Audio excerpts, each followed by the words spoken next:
Hello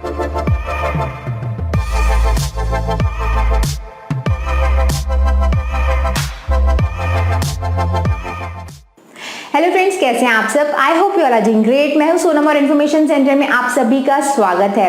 आज हमारी English learning series का 28th डे है और अभी तक हमने बहुत कुछ सीख लिया है। कल के वीडियो में मैंने आपको बताया था कि आप इंग्लिश में आंसर्स कैसे दे सकते हैं और मैंने उसमें आपको ऐसे 30 आंसर्स बताए थे जो बहुत सारी सिचुएशंस में फिट बैठते हैं, यानी कि आप अपनी रिक्वायरमेंट के हिसाब से उन आंसर्स को यूज कर सकते हैं और बहुत सारे क्वेश्चन से निपट सकते हैं without knowing proper English. Alright, इस वीडियो में जैसा कि मैंने बोला था कि आज उस वीडियो का पार्ट 2 आने वाला है, तो इस वीडियो में मैं आपको ऐसे 20 और यानी 20 और आंसर्स बताने वाली हूँ। जैसे कि अगर आपसे कोई पूछे कि आपकी पढ़ाई कैसी चल रही है तो आप बोलते हैं ठीक ठाक यानी सो, या फिर अगर आपसे कोई बोले कि आप बाहर जा रहे हैं क्या, तो आप बोलते हैं कि मेरा मूड नहीं है। तो ऐसे बहुत ज़्यादा रेगुलर, बहुत ज़्यादा यूजफुल आंसर्स मैं आपको इस वीडियो में बताने वाली हूँ। आज का वीडियो बहुत सिंपल, शॉर्ट एंड स्वीट होने वाला है। बहुत ज़्यादा हम बात नहीं करेंगे, 20 सेंटेंसेस मैं आपको सिंपली बताऊंगी और वीडियो को एंड कर देंगे। सो चलिए वीडियो स्टार्ट करते हैं। तो पहला क्वेश्चन है आज की हमारी लिस्ट का कि अगर आपसे कोई पूछे कि हुज बुक इज़ दिस, यानी कि ये किसकी किताब है, और आप ऐसा आंसर देना चाहें कि ये मेरी है या मेरी किताब है, तब आप बोलते हैं it is mine. It is mine. यहाँ पर आप इट इज़ माई मत बोलना, क्योंकि माइन बोला जाता है मेरी है इंडिकेट करने के लिए, ठीक है।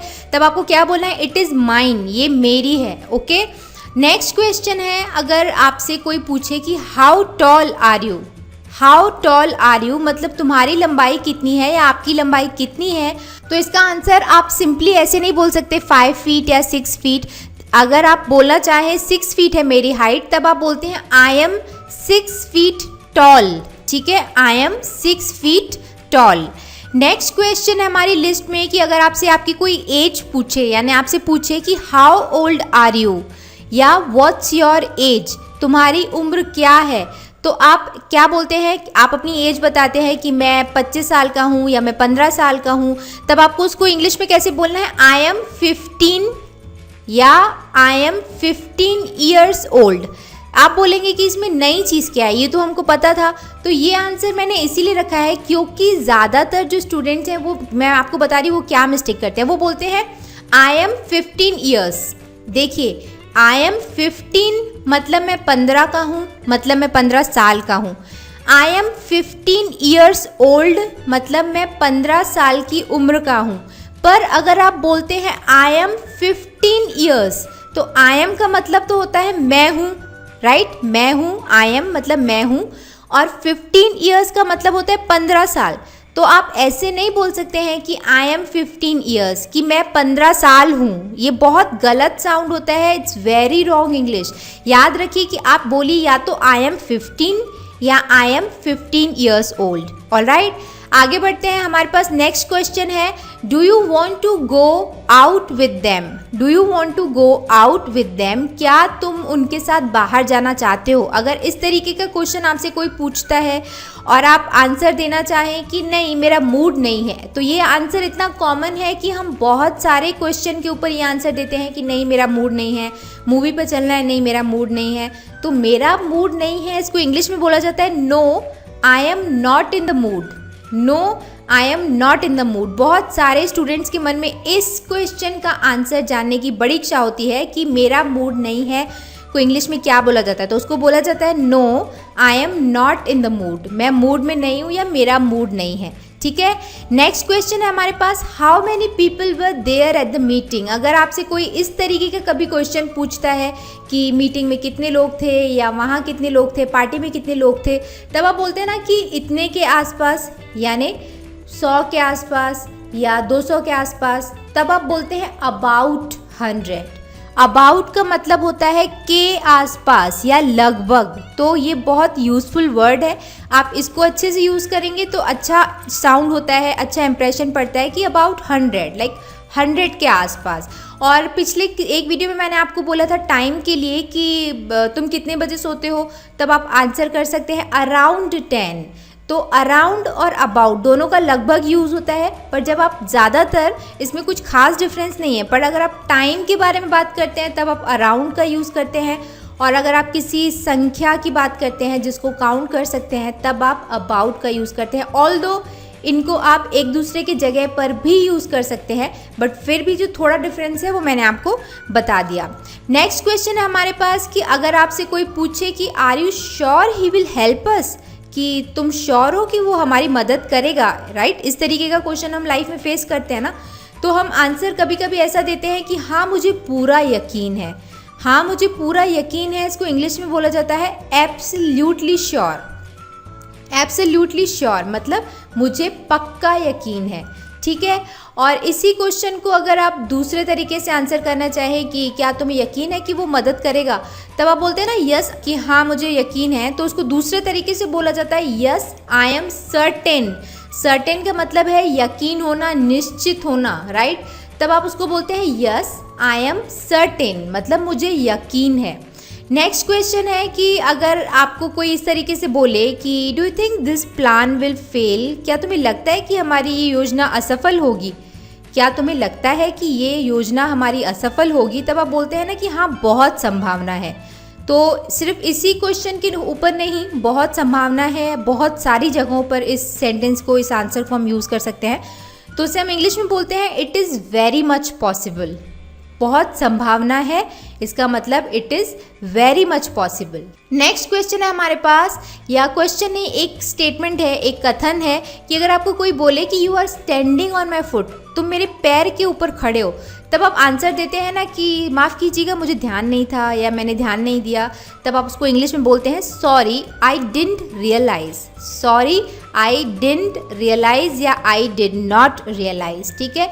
ये मुझे सॉरी मुझे ध्यान नहीं था, तो ये बहुत एक कॉमन आंसर है जो बहुत सारे क्वेश्चंस पर फिट बैठता है। नेक्स्ट क्वेश्चन है हमारे पास कि अगर आपको कोई बोले कि यहाँ आसपास कोई दवाई की दुकान है क्या, या is there any medical store near here, यहाँ आसपास कोई मेडिकल की दुकान है या आसपास कोई होटल है, तब आप बोलते हैं ना कि मुझे देखने दो या पता करने दो या पता करके बताता हूँ, देखता हूँ, है ना। तो इसको आप बोलते हैं लेट मी सी, मैं देखता हूँ, ठीक है। लेट मी सी बहुत जगह पे यूज़ होता है कि कोई नया पेन लेके आया, आप बोलना चाहें ना कि मुझे 1 मिनट दिखाओ, तो आप बोलते हैं लेट मी सी, मुझे देखने दो या मैं देखता हूँ, दोनों के लिए लेट मी सी यूज़ होता है और बहुत यूज़फुल सेंटेंस है इंग्लिश का। नेक्स्ट क्वेश्चन है हमारे पास, अगर आपसे कोई पूछे कि how is your study going on these days, तुम्हारी अभी पढ़ाई कैसे चल रही है। How is your study going on these days, तुम्हारी अभी पढ़ाई कैसे चल रही है। तो आजकल के बच्चे ज़्यादातर तो यही बोलते हैं कि ठीक ठाक चल रही है, मतलब कुछ खास नहीं चल रही है, ठीक ठाक। तो उसको इंग्लिश में बोला जाता है सो। क्या बोलते हैं? सो। ऑलराइट। नेक्स्ट क्वेश्चन है हमारे पास, अगर आपसे कोई पूछे कि when do you want your car repaired, मतलब तुम्हें ये कब तक अपनी कार रिपेयर्ड चाहिए, सही चाहिए। तो ये सिर्फ इस क्वेश्चन को ही नहीं, कभी कभी हमको कोई बोलते हैं ना कि तुम्हारी ड्रेस कब तक तुम्हें चाहिए या कुछ भी, मतलब कब तक तुम्हें चाहिए, तब आप बोलते हैं कभी आंसर उस पर कि जितना जल्दी हो सके उतना अच्छा, जितना जल्दी हो सके उतना अच्छा। तो उसे इंग्लिश में बोला जाता है the sooner the better, the sooner the better. ये एक फ्रेज़ है इंग्लिश का, इसको अगर आप याद कर लेते हैं तो इसको आप बहुत जगह पर यूज़ कर सकते हैं। सूनर की जगह पर आप मोर का भी यूज़ कर सकते हैं, जैसे कि अगर आपको कोई बोले कि तुम्हें कितने पैसे चाहिए, तब आप बोलते हैं ना जितना ज़्यादा उतना अच्छा, तब आप बोलते हैं the more the better, the more the better, ठीक है। नेक्स्ट क्वेश्चन है हमारे पास, अगर आपको कोई बोले कि I am going to leave this job, मैं ये नौकरी छोड़ने वाला हूँ, तब आप बोलते हैं ना ऐसे कैसे या कैसे या क्यों, किस लिए, तब आप बोलते हैं हाउ कम।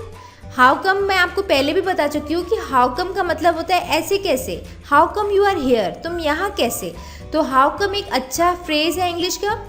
तो अगर आप किसी की नौकरी छोड़ने की बात पर ऐसा रिएक्ट करते हैं कि ऐसे कैसे, तो आप उसे इंग्लिश में बोलते हैं हाउ कम या हाउ सो। हाउ सो थोड़ा ऑड साउंड होता है, मैं इसको ज़्यादा यूज़ नहीं करती, बट हाउ कम मैं बहुत ज़्यादा यूज़ करती हूँ और अच्छा सेंटेंस है, इसको आप भी यूज़ किया करिए।